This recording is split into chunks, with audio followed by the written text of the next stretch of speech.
வணக்கம். இது வண்டலங்காவின் இன்றைய முக்கிய செய்திகள். முதலில் தலைப்புச் செய்திகள். துணை ஒதுக்கீடு சர்ச்சைகளுக்கு முற்றுப்புள்ளி வைத்த அனுர. குறை நிரப்பு மதிப்பீட்டுக்கு வாக்கெடுப்பின்றி அங்கீகாரம். இலங்கைக்குள் நுழையும் UAEயின் விசேட குழு. அபுதாபியில் இருந்து அனுரவுக்கு வந்த செய்தி. இலங்கையை அச்சுறுத்தும் பெரும் அனர்த்தம். உயிர் அச்சுறுத்தலுடன் வாழும் மக்கள். திருகோணமலை மாவட்டத்தில் மீண்டும் வெள்ள அபாயம். விவசாயிகள் கவலை. அசோகர் அன்பள தொடர்பில் நீதிமன்றின் அதிரடி அறிவிப்பு. இலங்கைக்கு பாரியளவு பணத்தை வழங்க ஒப்புக்கொண்டுள்ள IMF. டிரம்பின் உத்தியோகபூர்வ வலைதளத்தில் ஒளிபரப்பான காணொலியால் பரபரப்பு. அமெரிக்காவில் வெடித்து சிதறிய விமானம். கார் பந்தய வீரர் உட்பட 7 பேர் பலி. இனி விரிவான செய்திகள். துணை ஒதுக்கீடு சர்ச்சைகளுக்கு முற்றுப்புள்ளி வைத்த அனுர. முன்மொழியப்பட்ட 500 பில்லியன் ரூபாய் துணை ஒதுக்கீடு ஏப்ரல் 2026ற்குள் திவால் நிலைக்கு வழிவகுக்கும் என்ற கூற்றுக்கள் பொய்யானது என ஜனாதிபதி அனுரகுமார திசநாயக்க நிராகரித்துள்ளார். அரசாங்கம் வலுவான நிதி ஒழுக்கத்தையும் தெளிவான நிதி இலக்குகளையும் பராமரிக்கிறது என்று அவர் உறுதியளித்துள்ளார். நீண்ட காலமாக கருவூல கணக்கு மிகைப்பற்று முறையில் இருந்தது. 2018ஆம் ஆண்டில் இது 180 பில்லியனாகவும், 2019ஆம் ஆண்டு 244 பில்லியனாகவும், 2020இல் 575 பில்லியனாகவும், 2021இல் 821 பில்லியனாகவும் உயர்ந்தது. மாறாக எங்கள் அரசாங்கத்தின் கீழ் நவம்பர் 25 வாக்கில் கருவூல கணக்கு 1202 பில்லியனாக நேர்மறையாக இருப்பை காட்டியது. இது 2 டிரில்லியன் முன்னேற்றம். இந்த நிதி நிலைமை நாட்டின் பொருளாதார ஸ்திரத்தன்மைக்கு அச்சுறுத்தல் இல்லாமல் துணை மதிப்பீட்டை தாக்கல் செய்ய அரசாங்கத்திற்கு உதவுகிறது. மேலும் திடீர் பேரழிவால் பாதிக்கப்பட்டவர்களின் வாழ்வாதாரத்தை மீட்டெடுக்க பொது நிதிக்கான குழு நேற்று 500 பில்லியன் துணை மதிப்பீட்டை அங்கீகரித்தது என்று அவர் கூறியுள்ளார். குறைநிரப்பு மதிப்பீட்டுக்கு வாக்கெடுப்பின்றி அங்கீகாரம். தித்வா பேரனர்த்தத்தால் பாதிக்கப்பட்ட மக்களின் வாழ்க்கையை மீண்டும் கட்டியெழுப்புவதற்காக 2026ஆம் ஆண்டிற்கான 500 பில்லியன் ரூபாய் குறைநிரப்பு மதிப்பீடு நாடாளுமன்றத்தில் அங்கீகரிக்கப்பட்டது. இந்த குறைநிரப்பு மதிப்பீட்டை பிரதமர் கடந்த 18ஆம் தேதி நாடாளுமன்றத்தில் சமர்ப்பித்திருந்தார். இதற்கமைய 19ஆம் தேதி முற்பகல் 10 மணி முதல் பிற்பகல் 4 மணி வரையான விவாதம் இடம்பெற்றதுடன் 500 பில்லியன் ரூபாய் குறைநிரப்பு மதிப்பீடு வாக்கெடுப்பின்றி நாடாளுமன்றத்தில் அங்கீகரிக்கப்பட்டது. இலங்கைக்குள் நுழையும் UAEயின் விசேட குழு. அபுதாபியில் இருந்து அனுரவுக்கு வந்த செய்தி. இலங்கைக்கு விரைவில் ஐக்கிய அரபு எமிரேட்ஸிலிருந்து முக்கிய ஆய்வுக்குழு விஜயம் செய்ய உள்ளதாக ஜனாதிபதி அனுரகுமார திசநாயக்கவுக்கு தகவல் கிடைத்துள்ளது. ஐக்கிய அரபு எமிரேட்ஸின் ஜனாதிபதி ஷேக் முகமது பின் சயீத் அல் நஹ்யானுடன் நேற்று தொலைபேசி உரையாடல் இடம்பெற்றுள்ளது. அதன்போது நெருக்கடியான காலங்களில் இலங்கைக்கு ஐக்கிய அரபு எமிரேட்ஸ் தொடர்ந்து அளித்த ஆதரவிற்கு ஜனாதிபதி அனுரகுமார நன்றி தெரிவித்தார். மேலும் பேரிடரால் ஏற்படும் சவால்களை எதிர்கொள்ளும் போது நாட்டின் பாதுகாப்பு மற்றும் மீள்தன்மையை ஸ்திரப்படுத்தியுள்ள ஜனாதிபதி அனுரவுக்கு அவர் தனது வாழ்த்துக்களை தெரிவித்தார். இதன்போது இரு நாடுகளுக்கும் இடையிலான நீண்டகால நட்புறவுக்கு ஏற்ப கூடுதல் ஆதரவு வழிகளை ஆராய்வதற்காக சேதத்தின் அளவை மதிப்பிடுவதற்கும் வழங்கக்கூடிய உதவியின் தன்மையை தீர்மானிப்பதற்கும் ஐக்கிய அரபு எமிரேட்ஸ் இலங்கைக்கு ஒரு குழுவை அனுப்பும் என்று ஐக்கிய அரபு எமிரேட்ஸ் ஜனாதிபதி உறுதியளித்துள்ளார். இந்த உதவி இயற்கை பேரழிவுகள் மற்றும் அவசர நிலைகளால் பாதிக்கப்பட்ட நாடுகளுக்கு சரியான நேரத்தில் ஆதரவை வழங்குவதற்கான ஐக்கிய அரபு எமிரேட்ஸின் நீண்டகால மனிதாபிமான கொள்கையின் ஒரு பகுதியாகும் என அவர் குறிப்பிட்டுள்ளார். நாட்டில் ஏற்பட்ட சாதாரண சூழ்நிலையை தொடர்ந்து சர்வதேச உதவிக்கான ஐக்கிய அரபு எமிரேட்ஸ் நிறுவனம் மற்றும் எமிரேட்ஸ் ரெட் கிரெஸ்டன்ட் மூலம் அவசரகால நிவாரண நடவடிக்கைகள் விரைவாக தொடங்கப்பட்டன. இந்த நடவடிக்கைகளில் அபுதாபி சிவில் பாதுகாப்பு குழுக்களால் மிக மோசமான பாதிக்கப்பட்ட பகுதிகளில் தேடல் மற்றும் மீட்பு பணிகள், இடம்பெயர்ந்த குடும்பங்களுக்கு அத்தியாவசியமான பொருட்கள் மற்றும் அவசரகால தங்குமிட பொருட்களை வழங்குதல் ஆகியவை மேற்கொள்ளப்பட்டிருந்தன. திருகோணமலை மாவட்டத்தில் மீண்டும் வெள்ள அபாயம். விவசாயிகள் கவலை. தொடர்ச்சியாக பெய்து வரும் கனமழை மற்றும் நீரேந்து பகுதிகளில் இருந்து வரும் மேலதிக நீர்வரத்து காரணமாக மகாவலி கங்கையின் நீர்மட்டம் சடுதியாக அதிகரித்துள்ளது.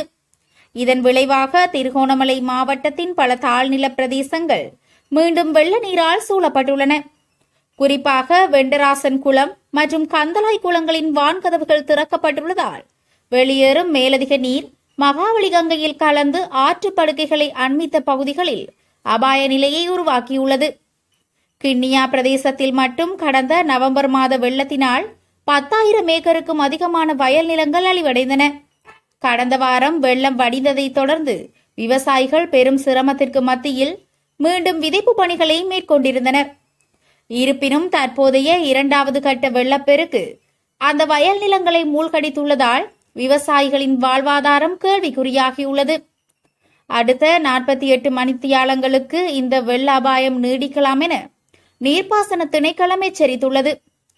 ஆற்றுப்படுகைகளை அண்மித்த மக்கள் பாதுகாப்பான இடங்களுக்கு செல்லுமாறும் அறிவுறுத்தப்பட்டுள்ளது.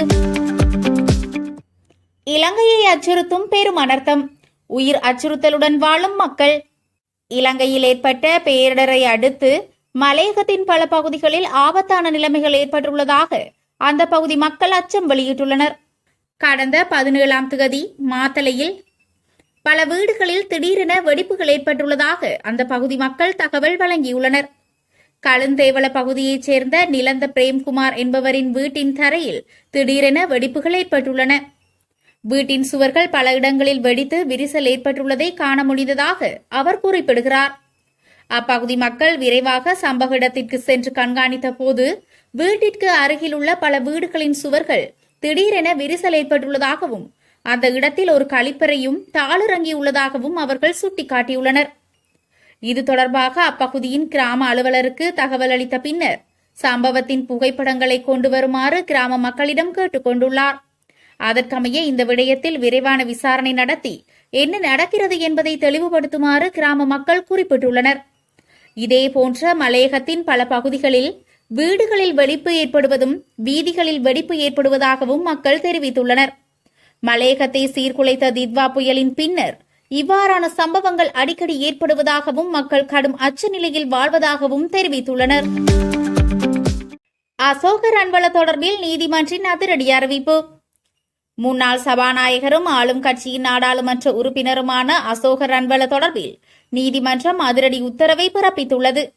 அண்மையில் வாகன விபத்து சம்பவம் ஒன்றுடன் ரன்வள தொடர்பு பட்டதாக குற்றம் சுமத்தப்பட்டு முறைப்பாடு செய்யப்பட்டுள்ளது. இந்த சம்பவம் தொடர்பிலான நீதிமன்ற விசாரணைகளின் போது அசோக ரன்வளவின் சாரதி அனுமதி பத்திரத்தை தற்காலிகமாக இடைநிறுத்த நீதிமன்றம் உத்தரவிட்டது.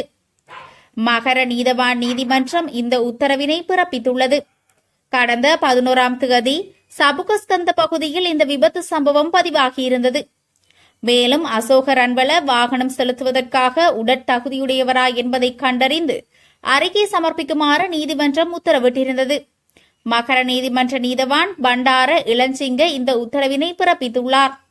தேசிய போக்குவரத்து மருத்துவ மையத்தில் அசோக ரன்வளவை முன்னிலைப்படுத்தி அவருக்கு வாகனம் ஓட்டுவதற்கான உடற்தகுதி குறித்து பரிசோதனை செய்யுமாறு கோரியுள்ளார். இந்த வழக்கு எதிர்வரும் ஜனவரி மாதம் 16ஆம் தேதி மீண்டும் விசாரணைக்கு எடுத்துக் கொள்ளப்பட உள்ளது. இதேவேளை அசோக ரன்வளவின் ரத்தம் மற்றும் சிறுநீர் மாதிரிகளில் ஆல்கஹால் உண்டமைக்கான சான்றுகள் இருக்கவில்லை என அரச ரசாயன பகுப்பாய்வு திணைக்கள அறிக்கையில் குறிப்பிட்டுள்ளமை குறிப்பிடத்தக்கது. இலங்கைக்கு பாரிய அளவு பணத்தை வழங்க ஒப்புக்கொண்டுள்ள IMF. சர்வதேச நாணய நிதியத்தின் நிர்வாக குழு விரைவான நிதிக்கருவியின் கீழ் இலங்கைக்கு 206 மில்லியன் அமெரிக்க டாலர்களை வழங்க ஒப்புக்கொண்டுள்ளது.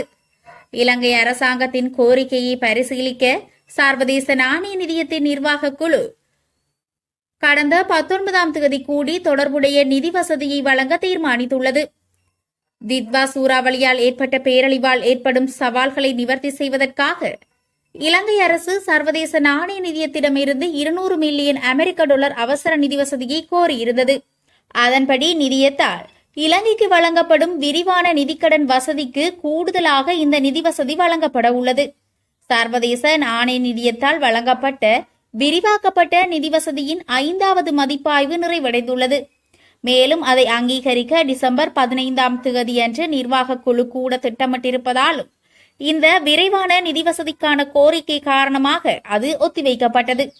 அதன்படி இது தொடர்பான பேச்சுவார்த்தைகளை மீண்டும் தொடங்குவதற்காக 2026ஆம் ஆண்டின் தொடக்கத்தில் சர்வதேச நாணய நிதிய பணிக்குழு இலங்கைக்கு வர திட்டமிடப்பட்டுள்ளதாக தெரிவிக்கப்படுகிறது. டிரம்பின் உத்தியோகபூர்வ வலைதளத்தில் ஒளிபரப்பான காணொளியால் பரபரப்பு. அமெரிக்க ஜனாதிபதியின் உத்தியோகபூர்வ இணையதள பக்கத்தில் ஜனாதிபதியின் நேரலை உரைகளுக்கு பதிலாக யூடியூபர் ஒருவரின் நேரலை காணொளி ஒளிபரப்பானமை பரபரப்பை ஏற்படுத்தியிருந்தது. வியாழக்கிழமை இரவு இடம்பெற்ற இந்த சம்பவத்தின் போது ரியல் மேட் மணி என்ற யூடியூப் பக்கத்தில் நிதி முகாமை குறித்த கேள்விகளுக்கு அவர் பதிலளித்துக் கொண்டிருந்த காணொளி ஜனாதிபதி உரையாற்றும் அதே தளத்தில் நேரடியாக தோன்றியது. இந்த சம்பவம் இணையதள ஊடுருவல் காரணமாக நடந்ததா அல்லது வெள்ளை மாளிகை ஊழியர் யாராவது தவறுதலாக அந்த காணொளி இணைப்பை சேர்த்து விட்டார்களா என்பது குறித்து அதிகாரிகள் தீவிர விசாரணை நடத்தி வருகின்றனர். இது குறித்து வெள்ளை மாளிகை வெளியிட்டுள்ள அறிக்கையில் இந்த விவகாரத்தை தாங்கள் கவனித்து வருவதாகவும் என்ன நடந்தது என்பது குறித்து ஆராய்ந்து வருவதாகவும் தெரிவித்துள்ளது. தனது காணொளி உலகின் மிக முக்கியமான இணையதளத்தில் ஒளிபரப்பானமை குறித்து வியப்படைந்த மேட் ஃபார்லி, இவ்வளவு பெரிய தளத்தில் தனது காணொளி வெளியாகும் என்று தான் தெரிந்திருந்தால் இன்னும் முறையான ஆடை அணிந்து முக்கியமான தலைப்புகளில் பேசியிருப்பேன் என்று நகைச்சுவையாக தெரிவித்துள்ளார். ஜனாதிபதி டொனால்டு டிரம்பின் நிர்வாகம் மற்றும் அவரது தேர்தல் பிரச்சார குழு கடந்த ஓராண்டில் பல டிஜிட்டல் பாதுகாப்பு அச்சுறுத்தல்களை சந்தித்து வந்துள்ளது. ஏற்கனவே ஈரானிய ஹேக்கர்ஸ்களால் ரகசிய ஆவணங்கள் திருடப்பட்டமை மற்றும் உயர் அதிகாரிகளைப் போல ஆள்மாறாட்டம் செய்து குறுஞ்செய்திகள் அனுப்பப்பட்டமை போன்ற சம்பவங்கள் நிகழ்ந்துள்ளன. இந்நிலையில் தற்போது அரசின் நேரலை இணையதளம் பாதிக்கப்பட்டிருப்பது அமெரிக்காவின் டிஜிட்டல் பாதுகாப்பு திறனை மீண்டும் கேள்விக்குறியாக்கியுள்ளது. அமெரிக்காவில் வெடித்து சிதறிய விமானம், கார் பந்தய வீரர் உட்பட 7 பேர் பலி. அமெரிக்காவில் வணிக ஜெட் விமானம் ஒன்று விபத்துக்குள்ளாகியுள்ளது. குறித்த விபத்தில் சிக்கி 7 பேர் உயிரிழந்துள்ளனர். வட கரோலினாவில் உள்ள ஸ்டேட்ஸ் வில்லே பிராந்திய விமான நிலையத்தில் இந்த விமானம் விபத்துக்குள்ளாகியுள்ளது. இந்த சம்பவம் தொடர்பில் மேலும் தெரிய வருகையில், குறித்த விமான நிலையத்திலிருந்து புளோரிடாவை நோக்கி காலை 10:06 மணியளவில் விமானம் புறப்பட்டுள்ளது. இந்த நிலையில் சுமார் 2000 அடி உயரத்தை விமானம் அடைந்தபோது திடீரென ஏற்பட்ட கோளாறு காரணமாக விமான நிலையத்திற்கு விமானம் திரும்பியுள்ளது. இதையடுத்து விமானம் அவசரமாக தரையிறக்க முயன்றபோது கட்டுப்பாட்டை இழந்துள்ளது. இந்நிலையில் ஓடுபாதையை தாண்டி சென்று ஆண்டனா மற்றும் சுற்றுச்சுவர் மீது பயங்கரமாக மோதி பயங்கர சத்தத்துடன் விமானம் வெடித்து சிதறியுள்ளது. இதையடுத்து குறித்த பகுதி முழுவதும் கரும்புகை சூழ்ந்த நிலையில் விமானம் தீப்பந்து போல மாறியதில் அதில் பயணித்த 7 பேரும் உடல் கருகி உயிரிழந்துள்ளனர். இந்த விபத்தில் அமெரிக்காவைச் சேர்ந்த கார் பந்தய சாம்பியனான கிரெக் பிஃபில்ஸ், அவரது மனைவி கிறிஸ்டினா, அத்தோடு குழந்தைகளான டைடர் மற்றும் எம்மா ஆகியோரும் உயிரிழந்தமை குறிப்பிடத்தக்கது.